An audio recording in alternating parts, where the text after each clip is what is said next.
चलिए डिस्कस करते हैं कुछ बेसिक जनरल नॉलेज क्वेश्चंस जो किसी भी कॉम्पिटिटिव एग्जाम में आ सकते हैं। इस लेक्चर में हम कवर करेंगे ओशंस ऑफ द वर्ल्ड, उसके बाद continents, different continents of the world, उसमें इंडिया का वर्ल्ड में क्या पोजीशन है, इंडिया की नेबर कंट्रीज कौन सी हैं, और उसके साथ साथ स्टेट्स ऑफ इंडिया और उनका कुछ फैक्चुअल डाटा के साथ साथ यूनियन टेरिटरीज ऑफ इंडिया कौन सी हैं, कितनी हैं, ये सारा इस टॉपिक में हम पढ़ेंगे।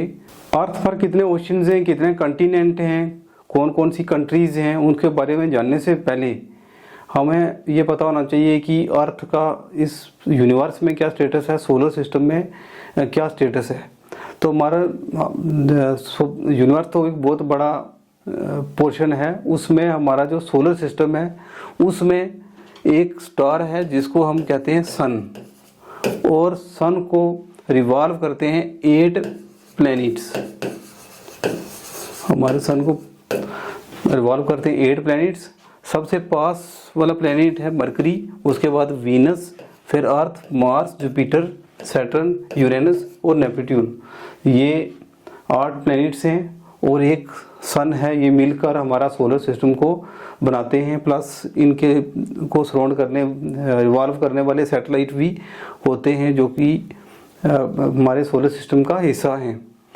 और सबसे पास वाला प्लैनेट मरकरी है, उसके बाद वीनस आता है, और Venus hottest planet of the solar system है। लेकिन हमारे लिए जो सबसे ज़्यादा सिग्निफिकेंट है वो है अर्थ, क्योंकि इसके बारे में हमने पढ़ना है और बहुत सारे क्वेश्चन जो आते हैं वो अर्थ के रिलेटेड आते हैं। इस जीके वाले टॉपिक में हम इसको कवर करेंगे। और अर्थ पर इसलिए भी सिग्निफिकेंट है क्योंकि जो लाइफ है इन 8 प्लैनेट्स में से अर्थ पर ही पॉसिबल है। और उसका कारण क्या है कि अर्थ पर ऑक्सीजन है, इसके अलावा ओजोन लेयर है, और टेम्परेचर भी क्योंकि प्रॉपर डिस्टेंस पर है अर्थ सन से, उस वजह से टेम्परेचर भी वेल मेंटेन्ड है। Plus 15 degree centigrade average temperature है अर्थ का, प्लस 15 डिग्री सेंटीग्रेड, जो कि रहने के लिए ठीक है, हैबिटेशन जोन बनाता है ये। तो टेम्परेचर भी ठीक है, ऑक्सीजन भी है, ओजोन लेयर है। इसके अलावा ग्लोब कुछ ग्रीन हाउस गैसेज हैं जो कि टेम्परेचर अर्थ पर मेंटेन रखती हैं। तो इस वजह से लाइफ अर्थ पर पॉसिबल है इन कारणों से। और प्लस क्या है कि ये अर्थ पर वाटर है जो सबसे बड़ा कारण है लाइफ होने का। अब हम आ जाते हैं अर्थ पर, और अर्थ पर ओशंस और कंटिनेंट के बारे में जानेंगे। तो सबसे पहले ओशंस, क्योंकि लार्ज पार्ट ऑफ जो बनाते हैं अर्थ पर वो बनाते हैं ओशंस। तो पहला क्वेश्चन आता है कि अर्थ पर सबसे ज़्यादा कितने नंबर ऑफ ओशंस कितने हैं। तो 5 ओशंस हैं अर्थ पर, और ये कौन कौन से हैं, इनके क्या नाम है। Pacific ocean, Atlantic ocean, Indian ocean, southern ocean और आर्कटिक ओशन। ये 5 ओशन हैं। अगर इस वर्ल्ड मैप पर हम देखें तो ये पैसिफिक ओशन है सबसे बड़ा ओशन, उसके बाद अटलांटिक ओशन देख पा रहे हैं हम, ये इंडियन ओशन है, और उसके बाद साउदर्न ओशन और आर्कटिक ओशन ये है। वर्ल्ड मैप पर अगर देखें तो इस तरीके से इसको हम देखकर याद कर सकते हैं। उसके बाद जो आता है कुछ सैलेंट फीचर हैं ओशन के रिलेटेड जिनको हमें जानना चाहिए। तो ओशंस में ट्रमेंडस अमाउंट ऑफ वाटर होता है, बहुत ज़्यादा पानी होता है।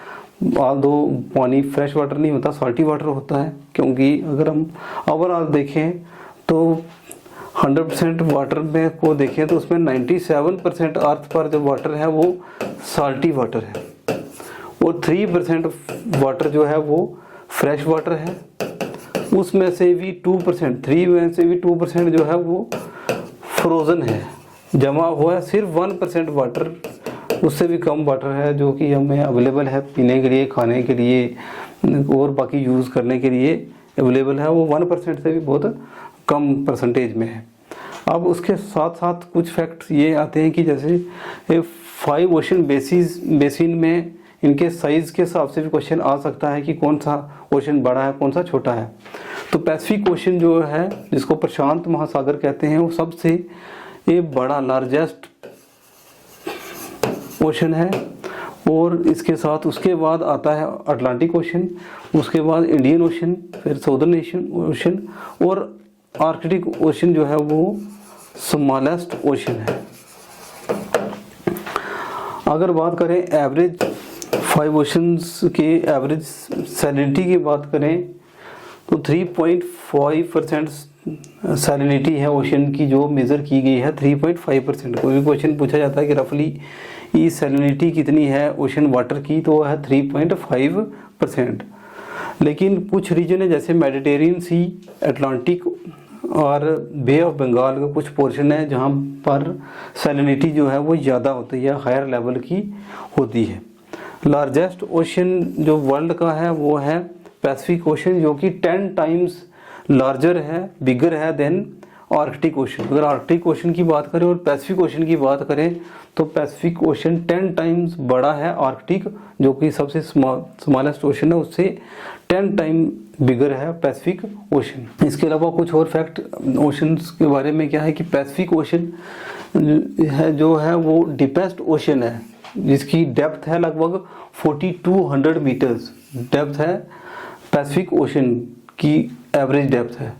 और अगर इसी में जो डीपेस्ट पॉइंट है जिसको मैरियाना ट्रेंच कहते हैं, सबसे डीपेस्ट पॉइंट है। इवन ऑन अर्थ की भी अगर बात करें तो सबसे Mariana trench is the deepest point on earth पर है मैरियाना ट्रेंच। उसकी डेप्थ 10,920 मीटर है, जो कि इतना है। लेकिन अगर एवरेज डेप्थ देखी जाए पैसिफिक ओशन की तो वो है 4200 मीटर्स। इसके अलावा they support diverse range of marine oceans की बात करें तो ओशंस में एक तो क्या है कि ट्रेंचीज, रिजीज वगैरह भी पाए जाते हैं। और उसके बाद क्या है कि इसमें marine life including whales, fish, corals, plankton जो क्या है ये सारे लिविंग बींग्स ओशन में मिलते हैं। ओशन इनको सपोर्ट करता है, लाइफ को सपोर्ट करता है। इसके अलावा ocean play crucial role in regulating the earth climate. Earth climate को रेगुलेट करने में भी ओशन एक क्रूशियल रोल प्ले करता है। साथ ही साथ में हीट को ऑब्जर्व करता है ओशन, वेदर पैटर्न को इन्फ्लुएंस करता है, वेदर पैटर्न के साथ साथ कार्बन डाइऑक्साइड को ऑब्जर्व करता है, एज ए सिंक एक्ट करता है, कार्बन डाइऑक्साइड को भी ऑब्जर्व करता है ओशन।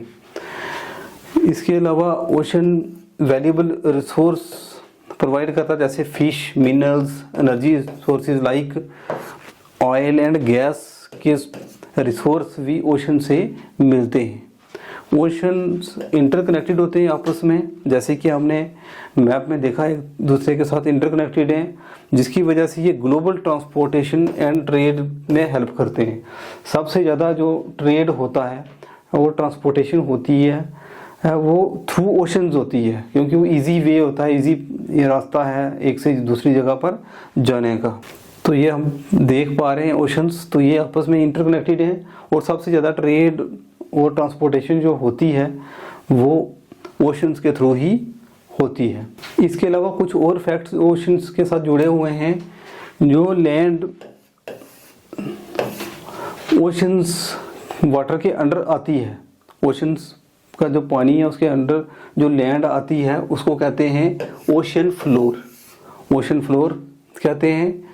और इस ओशन फ्लोर के भी अलग अलग फीचर हैं, कुछ करेक्टरिस्टिक्स हैं, जैसे कि लैंड के कुछ अलग अलग फीचर होते हैं, वो डेजर्ट है, प्लेन है, कुछ की ये सॉइल अलग तरह की है। इसी तरह से ओशन फ्लोर के भी अलग अलग करेक्टरिस्टिक्स होते हैं। 4 लीफ जोन्स हैं और इन लीफ जोन में कौन कौन से हैं? एक continental shelf, continental slope, deep sea plain and oceanic deep or trench. ये ओशनिक फ्लोर के जिसको बोलते हैं रिलीफ जोन, इनके कुछ टाइप्स हैं, इनकी क्लासिफिकेशन है और इनको हम इस डेप्थ में नहीं जाएंगे। जब हम ओशनोग्राफी पढ़ते हैं उसमें ये टॉपिक हम इसको डेप्थ में जा सकते हैं। इस टॉपिक में हम जनरल जो क्वेश्चन कॉमनली पूछे जाते हैं कॉम्पिटिटिव एग्जाम में, इजी क्वेश्चन होते हैं ज़्यादा, उनको हम कवर करेंगे। इस रिवीजन के अलावा कुछ और भी हमें टर्मिनोलॉजी हमें याद रखनी चाहिए और 1 बाय 1 उनको भी पढ़ना चाहिए। ओशन फ्लोर्स के साथ जुड़ी हुई है, जैसे कि रिजिस, हिल्स, सी माउंट्स, गॉयट्स, ट्रेंचेस, कैनियंस, ये जो टर्म्स हैं इनको भी 1 बाय 1 पढ़ना चाहिए, ताकि किसी तरह का भी अगर क्वेश्चन आता है ओशनोग्राफी में तो उसको भी हम कवर कर सकें। साथ ही साथ में ये लीफ जोन का जो पढ़ा है हमने, इनको भी हमें डिस्कस करना चाहिए जब डेप्थ में जाएं, जब डिटेल में जाएं। एवरेज डेप्थ ओशन की है लगभग 3800 मीटर।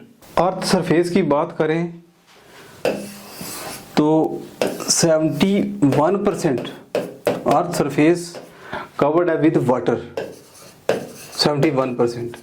और पीछे जो लैंड बचती है वो 29% अर्थ की सरफेस लैंड के साथ कवर्ड है, और बाकी जो लैंड है उस पर क्या है, वाटर है, वाटर से कवर्ड है 71%।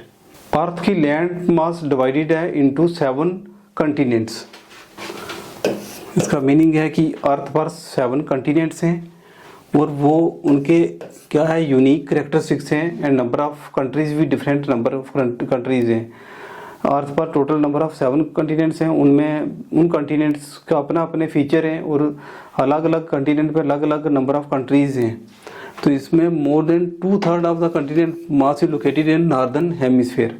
अगर हम अर्थ की बात करें तो एक इमेजिनरी लाइन जो अर्थ को डिवाइड करती है इनटू 2 इक्वल हेमिस्फीयर में, तो ये आता है नॉर्दर्न हेमिस्फीयर और ये आता है साउदर्न हेमिस्फीयर।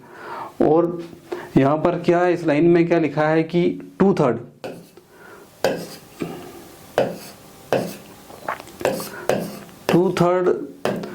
जो लैंड मास है, ज़्यादातर जो लैंड मास कंट्रीज कंटिनेंट्स आते हैं वो उसका बड़ा पोर्शन जो है वो नॉर्दर्न हेमिस्फीयर में है और साउदर्न हेमिस्फीयर में कम है। 2/3 मीन्स 66% जो पोर्शन है लैंड मास का वो नॉर्दर्न हेमिस्फीयर में है। 7 कंटिनेंट्स की लिस्ट में 7 कंटिनेंट्स हैं अर्थ पर, उनमें कौन कौन से हैं? Asia, Africa, north America, south America, Australia, Antarctica और यूरोप। ये 7 कंटिनेंट हैं अर्थ पर। और अप्रॉक्सीमेटली जैसे कि हमने पहले भी पढ़ा कि 71% अर्थ का जो सरफेस है उसको कवर करता है वाटर बॉडीज। वाटर से घिरा हुआ है अर्थ का सरफेस लगभग कितना, 71% पोर्शन वाटर के साथ घिरा हुआ है और पीछे 29% ही लैंड है अर्थ पर। इसके अलावा एक इम्पॉर्टेंट फैक्ट ये है कि continent with largest number of countries वो है अफ्रीका में। क्वेश्चन कभी आ जाता है कि ये ऐसी कौन से कंटिनेंट है जिसमें सबसे ज़्यादा कंट्रीज़ हैं, तो वो है अफ्रीका। अफ्रीका एक ऐसा कंटिनेंट है जहाँ पर जिस कंटिनेंट में कंट्रीज़ देश ज़्यादा हैं, नंबर ऑफ कंट्रीज़ ज़्यादा हैं। इसके अलावा क्वेश्चन आता है कि कंटिनेंट है जहाँ पर किसी तरह का कोई डेजर्ट नहीं है, तो वो है यूरोप। यूरोप एक ऐसा कंटिनेंट है जिसमें किसी तरह का कोई डेजर्ट नहीं है। क्वेश्चन पूछा जा सकता है तो हमें पता होना चाहिए। तो अब वर्ल्ड मैप में ये हम देख पा रहे हैं वर्ल्ड मैप, और इसमें अलग अलग कंटिनेंट हैं।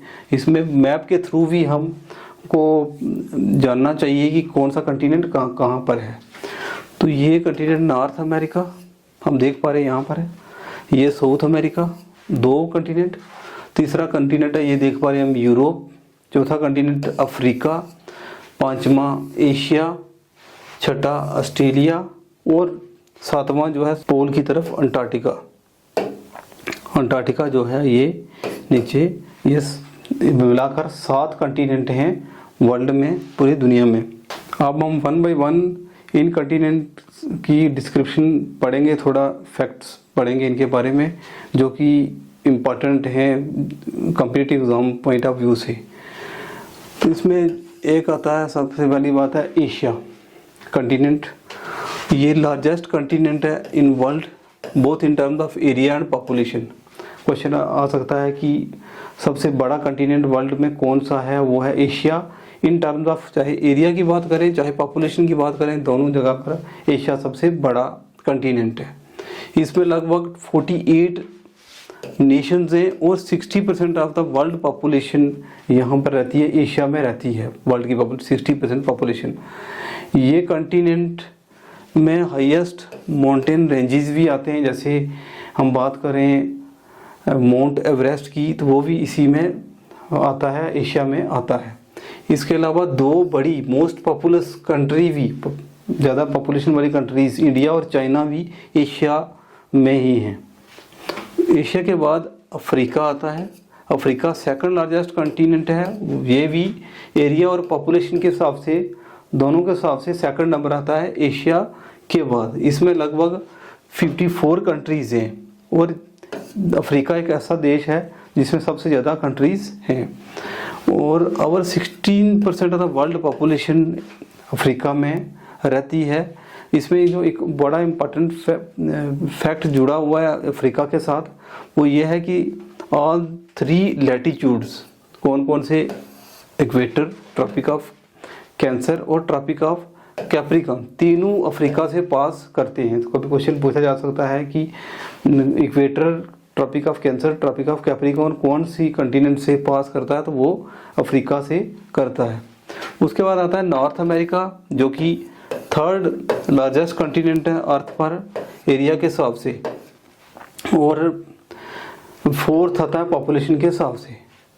इसमें लगभग 23 नेशंस हैं, और ये एंटायरली लोकेटेड है नॉर्दर्न हेमिस्फीयर में। एक ऐसा कंटिनेंट है नॉर्थ अमेरिका, नॉर्थ लिखा भी है जैसे, तो ये नॉर्दर्न हेमिस्फीयर में, अर्थ के जैसे हेमिस्फीयर करते हैं, ये इक्वेटर से ऊपर वाले नॉर्दर्न हेमिस्फीयर, इक्वेटर से नीचे वाले साउदर्न हेमिस्फीयर, तो ये इंटायरली नॉर्दर्न हेमिस्फीयर में पाया जाता है नॉर्थ अमेरिका।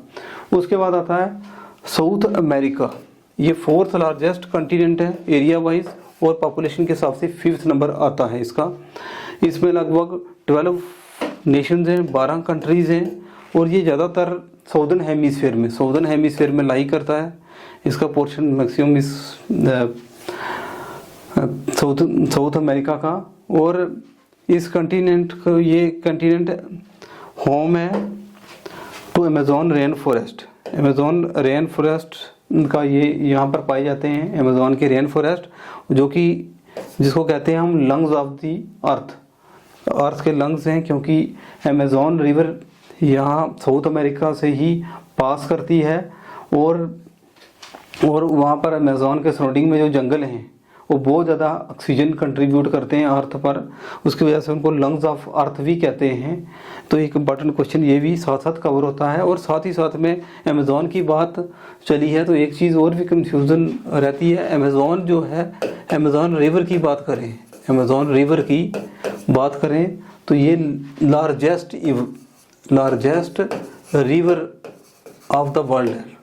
वर्ल्ड की सबसे लार्जेस्ट की बात करें तो अमेज़न रिवर है। इसमें वाटर डिस्चार्ज भी बड़ा है और ये ब्रेड्थ में, चौड़ाई में बड़ी है, विड्थ में बड़ी है। जबकि नील की बात करते हैं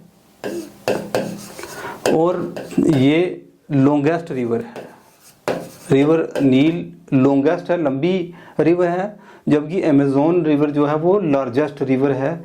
इसमें कंफ्यूजन नहीं होनी चाहिए। लॉन्गेस्ट की बात करेंगे तो नील, लार्जेस्ट की बात करेंगे तो अमेज़न। उसके बाद कंटिनेंट आता है अंटार्कटिका, जो कि 5th लार्जेस्ट कंटिनेंट है अर्थ पर। इसमें किसी तरह की भी कोई परमानेंट कंट्री नहीं है, कोई परमानेंट ह्यूमन पॉपुलेशन इस कंटिनेंट पर नहीं रहती। यहाँ पर अगर कुछ है तो वो है परमानेंट ह्यूमन सेटलमेंट बनी हुई हैं, जो कि साइंटिस्ट और कुछ स्पोर्ट्स स्टाफ जो है वो रहते हैं और रिसर्च करते हैं डिफरेंट कंट्रीज़ के, वो रहते हैं। लेकिन यहाँ पर किसी तरह की कोई कंट्री नहीं है, कोई ह्यूमन की पॉपुलेशन हैबिटेशन वहाँ पर नहीं रहती। उसके बाद आता है यूरोप। ये 6th लार्जेस्ट कंटिनेंट है वर्ल्ड में और 3rd पॉपुलेशन के हिसाब से 3rd नंबर पर आता है। यूरोप और एशिया ऐसे जुड़े हुए हैं समटाइम, जिसको हम कहते हैं यूरेशिया। फिजिकली ये कनेक्टेड है, ऑल दो अगर इनकी सेपरेशन है तो लैंग्वेज के हिसाब से या कल्चर यूरोप का अलग है, अदरवाइज फिजिकली ये एक प्लेट्स के हिसाब से देखा जाए तो यूरेशिया प्लेट कहा जाता है। तो यूरोप एशिया के साथ जुड़ा हुआ है। यूरोप में लगभग 48 कंट्रीज़ हैं। और उसके बाद लास्ट आता है कंटिनेंट ऑस्ट्रेलिया, जो कि स्मॉलेस्ट कंटिनेंट है इन द वर्ल्ड और फ्लैटेस्ट है ये, और ये ड्राईएस्ट, लाइक यहाँ पर भी बड़ा ड्राई एरिया रहता है मैक्सिमम डेजर्ट की तरह, और अंटार्कटिका की तरह ड्राईएस्ट है। और सबसे स्मॉलेस्ट जो कंटिनेंट है वो है ऑस्ट्रेलिया। इंडिया, जिसको हम भारत और हिंदुस्तान भी कहते हैं, वो कंटिनेंट कौन से कंटिनेंट का हिस्सा है? एशिया में आता है। जो 7 कंटिनेंट हैं उसमें एशिया है largest continent as in terms of population के हिसाब से भी देखें, एरिया के हिसाब से भी।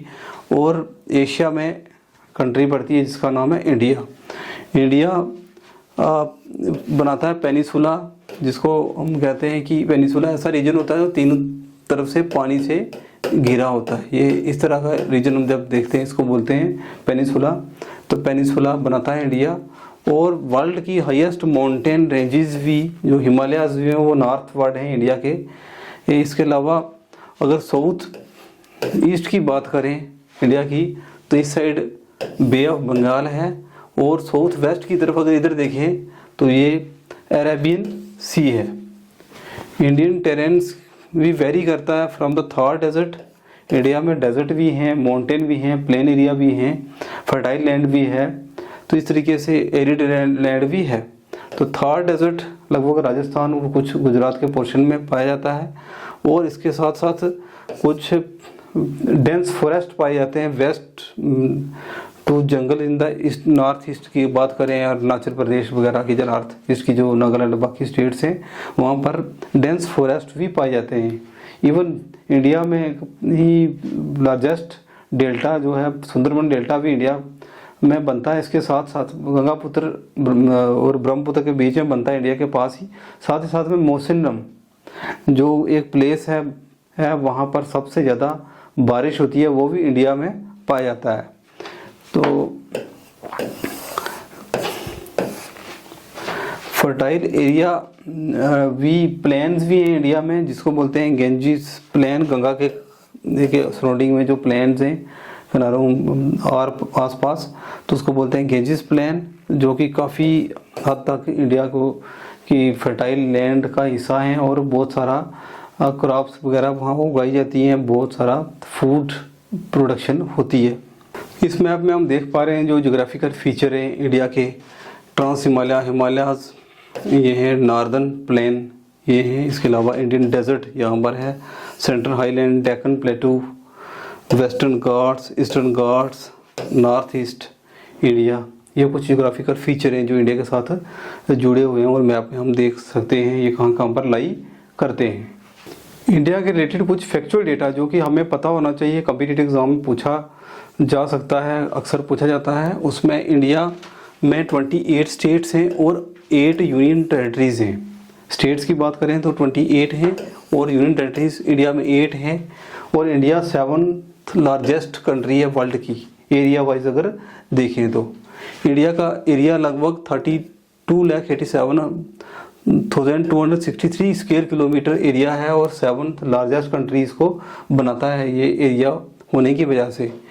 इंडिया से अगर लार्जर कोई कंट्रीज हैं, बड़ी कंट्री है इंडिया का 7वें नंबर पर आता है, 7वां, उससे पहले 6 कौन सी है वो भी हमें पता होना चाहिए। तो उसमें रशिया, कनाडा, फिर चाइना, उसके बाद USA, फिर ब्राज़ील, फिर ऑस्ट्रेलिया, उसके बाद इंडिया का नंबर आता है। इंडिया की लैंड फ्रंटियर की बात करें, लैंड के साथ वाला जो बाउंड्री एरिया है वो लगभग है 15,200 किलोमीटर, और कोस्ट लाइन के बाउंड्री के हिसाब से देखें तो लगभग 7,516.6 किलोमीटर एरिया है। और रेशो वाइज देखें तो लैंड वाली जो बाउंड्री का एरिया है इंडिया का वो ज़्यादा है 2 रेशो के हिसाब से देखें, और कोस्टल के हिसाब से देखें पानी वाले पोर्शन के हिसाब से तो वो 1 है, 2:1, वो 50% मतलब कम है। 15,000 ये लगभग 7,500 ये है। अगर इसको हम मैप के थ्रू जाने तो उससे ज़्यादा समझ सकते हैं। लैंड फ्रंटियर की जब बात हो रही है तो ये वाला एरिया की लगभग अगर इसके डिस्टेंस किलोमीटर मेज़र करें तो ये वाला जो एरिया है ये लगभग इंडिया का लैंड का पोर्शन 15,000 किलोमीटर है, जबकि ये जो कोस्टल वाला रीजन है ये वाला ये 7,500 किलोमीटर है, और रेशो बनती है 2:1 लैंड। और अगर कोस्ट का देखें तो इस तरीके से बनती है। अगर इंडियन के स्टेट्स की बात करें तो गुजरात लॉन्गेस्ट कोस्टल लाइन है गुजरात की। पूछा जाता है क्वेश्चन का, बहुत अक्सर पूछा जाता है कि इंडिया की वो कौन सी स्टेट है जिसमें कोस्टल लाइन सबसे ज़्यादा लॉन्गेस्ट कोस्टल लाइन है, तो वो गुजरात की है। अप्रॉक्सीमेटली लगभग 1600 किलोमीटर कोस्ट लाइन है गुजरात की। ये हम देख पा रहे हैं गुजरात की, तो यहाँ से लेकर ये वाला पोर्शन करके ये कोस्ट की बात करें तो ये लगभग 1600 किलोमीटर बनता है। सबसे लॉन्गेस्ट कोस्टल लाइन है गुजरात। इसके अलावा एक क्वेश्चन बहुत इंपॉर्टेंट पूछा जाता है इंडिया के पॉइंट ऑफ व्यू से कि southern most point of Indian mainland की का कौन सा है। अगर इंडियन मैनलैंड की बात करें और एक तो आईलैंड है उनको छोड़कर अगर मैनलैंड की बात करें तो साउदर्न मोस्ट पॉइंट है कन्याकुमारी, और जो इंदिरा पॉइंट है वो आईलैंड के हिसाब से ओवरऑल अगर इंडिया का साउदर्न मोस्ट पॉइंट देखें तो वो इंदिरा पॉइंट है, जो ग्रेट निकोबार के ऊपर ये लाई करता है, आइलैंड पर है ये इंदिरा पॉइंट, वो southern most part of India है। और अगर मेन लैंड की बात करें तो कन्याकुमारी है।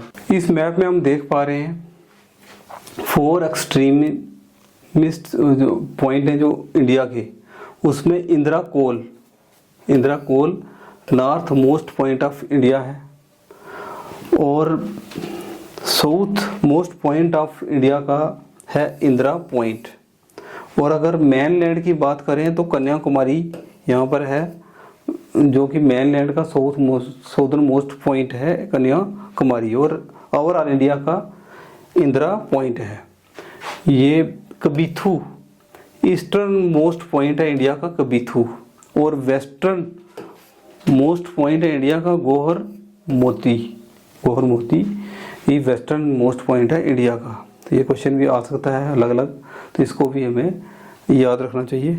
इस मैप के थ्रू हम जानेंगे इंडिया की नेबर कंट्रीज़ का लोकेशन के बारे में, और साथ ही साथ में इंडियन के स्टेट्स और यूनियन टेरिटरीज़ के बारे में भी थोड़ा सा जानेंगे। तो इसमें पहले बात है कि नेबर कंट्रीज़ इंडिया की हैं पाकिस्तान, अफ़गानिस्तान यहाँ पर हम देख पा रहे हैं, चाइना है ये वाला पोर्शन, और ये नेपाल, और ये भूटान, बांग्लादेश, म्यांमार जिसको पहले बर्मा कहते थे हम, और साथ में श्रीलंका। ये नेबर कंट्रीज़ हैं इंडिया की। ये कहाँ का इसकी लोकेशन है हमें ये पता होना चाहिए। इसके साथ साथ 28 स्टेट्स हैं, उनकी कैपिटल भी हमें पता होनी चाहिए। यूनियन टेरिटरीज़ कहाँ कहाँ पर है उनकी भी कैपिटल हमें साथ साथ में ही पता होनी चाहिए। तो अब तो जम्मू एंड कश्मीर और लद्दाख पहले स्टेट थी, अब ये यूनियन टेरिटरीज बन चुकी हैं अलग अलग 2। इसके अलावा जो है हम देख पा रहे हैं हिमाचल प्रदेश है, पंजाब और हरियाणा का जो कैपिटल है वो चंडीगढ़ है, उत्तराखंड की देहरादून, हिमाचल प्रदेश की शिमला, राजस्थान की जयपुर, गुजरात की गांधीनगर, मध्य प्रदेश की भोपाल, महाराष्ट्र की मुंबई, इसी तरह से तेलंगाना की हैदराबाद, आंध्र प्रदेश की अमरावती, आंध्र प्रदेश की ही, साथ में तमिलनाडु की चेन्नई ये, और केरला की ये हम देख पा रहे हैं तो त्रिवेंद्रमपुरम, गोवा की पणजी, कर्नाटका की बेंगलुरु। इस तरह से ये स्टेट्स और इनकी कैपिटल्स पता होनी चाहिए, और इनकी लोकेशन भी हमें पता होनी चाहिए। उत्तर प्रदेश की लखनऊ, बिहार की पटना, झारखंड की रांची, वेस्ट बंगाल की कोलकाता, उड़ीसा की भुवनेश्वर, छत्तीसगढ़ ये है, और यहाँ पर रायपुर इसकी ये कैपिटल है। यहाँ पर ये सिक्किम है जिसकी गंगटोक है, असम की दिसपुर है, नागालैंड की कोहिमा, मणिपुर की इम्फल, मिजोरम की ऐज्वाल, त्रिपुरा की अगरतला, अरुणाचल प्रदेश की ईटानगर। तो इस तरीके से जो है इंडिया की कुछ 28 स्टेट्स हैं उनकी अलग अलग ये साथ ही साथ में इनकी कैपिटल्स हैं जिनको हमें याद रखना चाहिए, और साथ में ये नेबर कंट्रीज़ हैं और इनकी भी हमें कैपिटल का भी पता होना चाहिए। इसके अलावा दादर एंड नगर हवेली यहाँ पर ये जो कि पहले एक ही यूनियन टेरिटरी थी, बाद में ये इनको मर्ज कर दिया गया है और एक यूनियन टेरिटरी बन गई है। ये लक्षद्वीप है ये भी। इसके अलावा ये अंडमान और निकोबार द्वीप समूह है ये। इसके अलावा पुडुचेरी यहाँ पर है, कर्नाटक ये तमिलनाडु के पास। तो इस तरीके से ये कुछ यूनियन टेरिटरीज हैं जिसको हमने, चंडीगढ़ यहाँ पर है, दिल्ली यहाँ पर है, न्यू दिल्ली ये दिल्ली। तो ये हमें याद रखना है। अब इनके कुछ फैक्ट्स हैं और डिस्क्रिप्शंस हैं। उसमें है नेबर कंट्रीज़ इंडिया की हैं Afghanistan, Bangladesh, Bhutan, China, Maldives, Myanmar, Nepal, Pakistan and Sri Lanka. ये सारी जो हमने अभी पढ़ी। इसके साथ ही क्वेश्चन ये भी आता है कि कौन सी कंट्री जिनका कॉमन बॉर्डर है इंडिया के साथ, तो वो हैं पाकिस्तान, अफ़गानिस्तान, चाइना, नेपाल, भूटान, म्यांमार और बांग्लादेश, जिनका बॉर्डर भी इंडिया के साथ लगते हैं।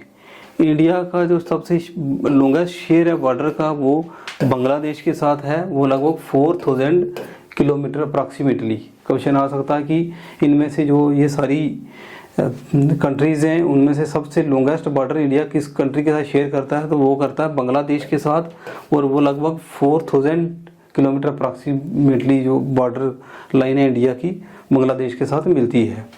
इसके साथ साथ नियरेस्ट कंट्री जिसमें India does not share any border is Sri Lanka. Sri Lanka सबसे पास वाली ऐसी कंट्री है जिसमें इनका बॉर्डर साथ में नहीं लगता, which is separated from India by narrow channel of sea found by Pak Strait on one side and Gulf of Mannar on other side। All दो का पानी का जो वाटर का चैनल है उसके थ्रू ये सेपरेटेड है इंडिया और श्रीलंका, और इनका बॉर्डर बिल्कुल ज्वाइन नहीं करता पानी के साथ, ये सेपरेटेड है। तो उसमें जो पोर्शन है एक है पाक स्ट्रेट और दूसरा गल्फ ऑफ मैनर, इसके थ्रू ये सेपरेटेड है, जिसमें हम पिक्चर में हम ये देख पा रहे हैं। ये श्रीलंका है और ये इंडिया की लैंड है, मेनलैंड। तो यहाँ पर ये वाटर वाला पोर्शन है, ये गल्फ मैनार के साथ सेपरेटेड है, और ये पाक स्टेट, तो इस पोर्शन के साथ श्रीलंका और इंडिया सेपरेटेड है इस वाटर नैरो वाटर चैनल के साथ। अगर 8 यूनियन टेरिटरीज की बात करें तो 3 ऐसी हैं जिनका अपना लेजिस्लेचर है, अपने कानून है, अपना लेजिस्लेचर, अपने लॉज हैं। वो कौन सी हैं? एक दिल्ली, दूसरी पुडुचेरी जो कि पहले इसको पौंडीचेरी कहते थे, अब पुडुचेरी कहते हैं, और साथ ही साथ में जम्मू एंड कश्मीर। ये 3 ऐसे हैं जिनके अपने लॉज हैं, अपना लेजिस्लेचर है। जम्मू एंड कश्मीर पहले ये स्टेट थी जिसको बाइफरकेट किया गया on 31 अक्टूबर 2019 में इसको बाइफरकेट किया गया था, डिवाइड किया गया है और बनाया गया है इंटू 2 यूनियन टेरिटरीज में। जम्मू एंड कश्मीर एक यूनियन टेरिटरी बन गई है और दूसरी लद्दाख यूनियन टेरिटरी बनी है। तो जम्मू एंड कश्मीर जो स्टेट थी उसको 2 यूनियन टेरिटरी में डिवाइड कर दिया गया है, एक है जम्मू कश्मीर यूनियन टेरिटरी और दूसरी है लद्दाख यूनियन टेरिटरी। इसके अलावा union territories of Dadar and Nagar Haveli की बात करें एंड दमन एंड दीव को मर्ज किया गया है, और ये क्या बनी है? Common union territory, single union territories बन गई हैं ऑन जनवरी 2020 26 जनवरी 2020 में ये हुई थी, मर्ज हुई थी। इस मैप पर हम 8 यूनियन टेरिटरीज को देख पा रहे हैं। एक है लद्दाख, जम्मू एंड कश्मीर, लद्दाख की कैपिटल है ले, जम्मू एंड कश्मीर की जम्मू और श्रीनगर। इसके अलावा चंडीगढ़, न्यू दिल्ली, ये बड़ी दिल्ली जिसकी न्यू दिल्ली है कैपिटल। इसके अलावा Daman and Diu and Dadra and Nagar Haveli जो कि अब मर्ज कर दी गई 2020 में और एक बन गई है, ये वाली यूनियन टेरिटरी है। लक्षद्वीप यूनियन टेरिटरी है। इसके अलावा पुडुचेरी ये यूनियन टेरिटरी है। उसके अलावा अंडमान निकोबार ये भी यूनियन टेरिटरी है। तो ये टोटल कितनी है? 8 यूनियन टेरिटरीज हैं। 1 2 ये 3 4 5 6 7 और 8 यूनियन टेरिटरीज हैं जिनको इनकी लोकेशन भी हमें पता होनी चाहिए। इस टेबल में हम देख पा रहे हैं यूनियन टेरिटरीज, कैपिटल इनकी कौन सी है और डेट ऑफ फॉर्मेशन, कब यूनियन टेरिटरीज बनी।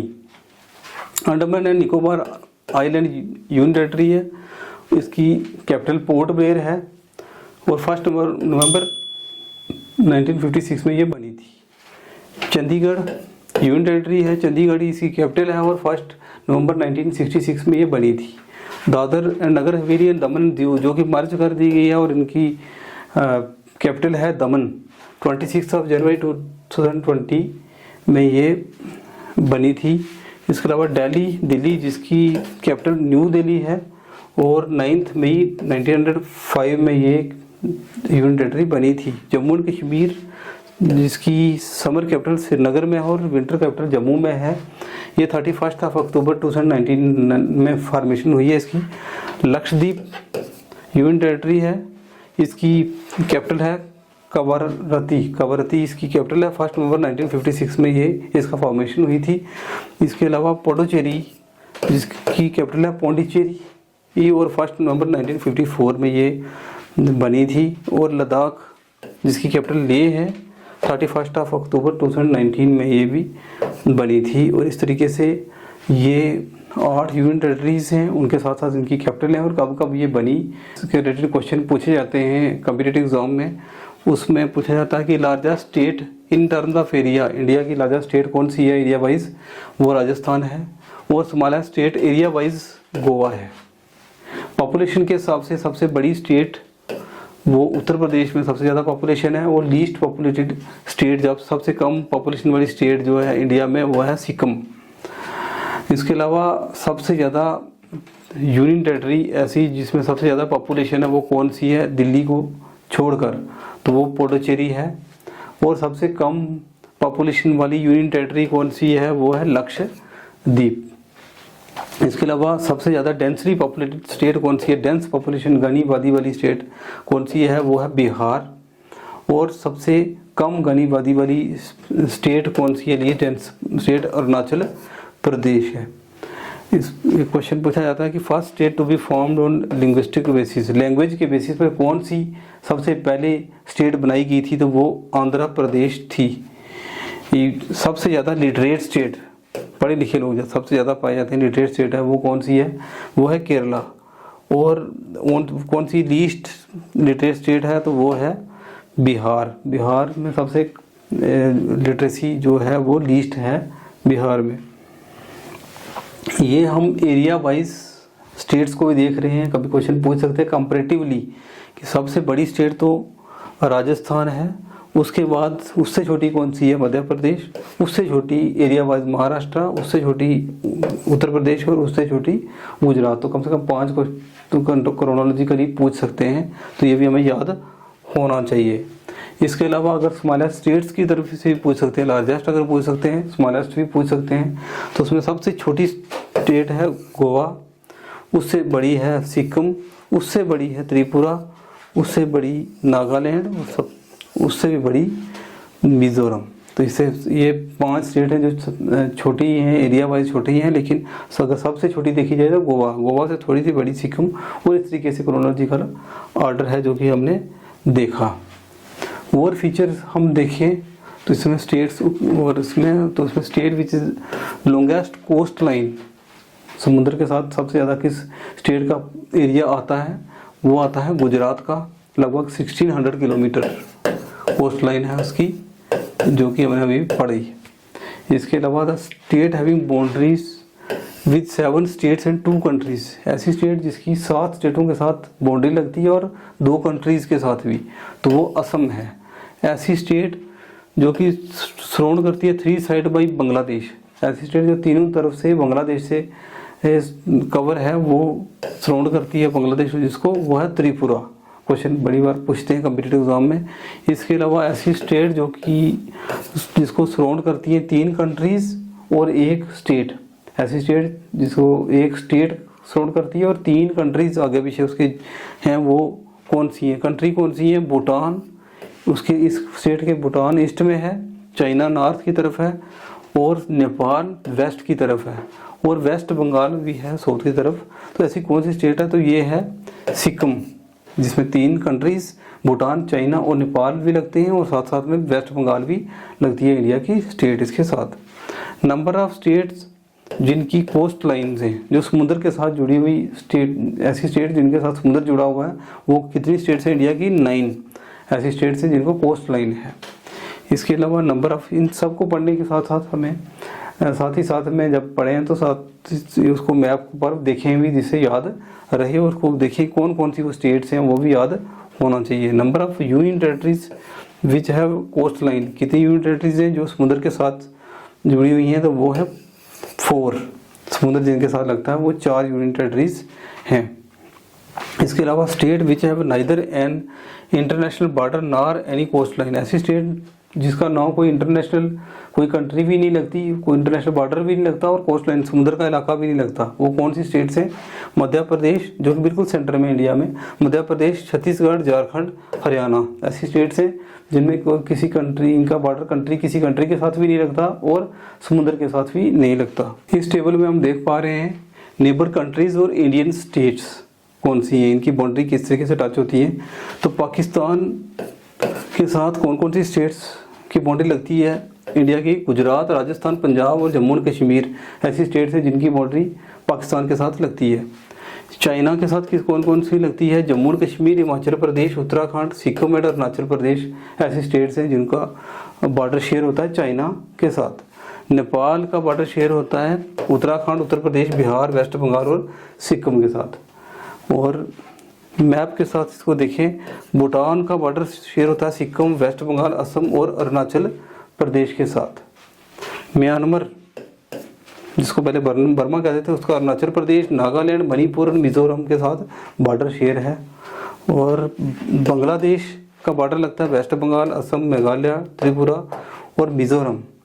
ये स्टेट्स हैं इंडिया की जो बांग्लादेश के साथ इनका बॉर्डर लगता है। इसके अलावा इस टेबल में हम देख पा रहे हैं states and boundaries. North east states, जो ईस्ट नॉर्थ ईस्ट स्टेट्स हैं उनकी बाउंड्रीज किस इंटरनेशनल कंट्रीज, इंटरनेशनल बॉर्डर्स कौन से हैं, बाउंड्रीज कौन सी हैं और किस किस स्टेट्स के साथ भी इनकी बाउंड्री लगती हैं। तो ये असम है, नॉर्थ ईस्ट स्टेट है इंडिया की। इसकी अगर इंटरनेशनल के हिसाब से देखें तो भूटान और बांग्लादेश के साथ इसकी बाउंड्री लगती है। और असम ऐसी स्टेट है जिसके इंडिया के 7 स्टेट के साथ भी इसकी बाउंड्री है। वो कौन कौन सी है? Arunachal Pradesh, Nagaland, Manipur, Mizoram, Tripura, Meghalaya and waste Bengal.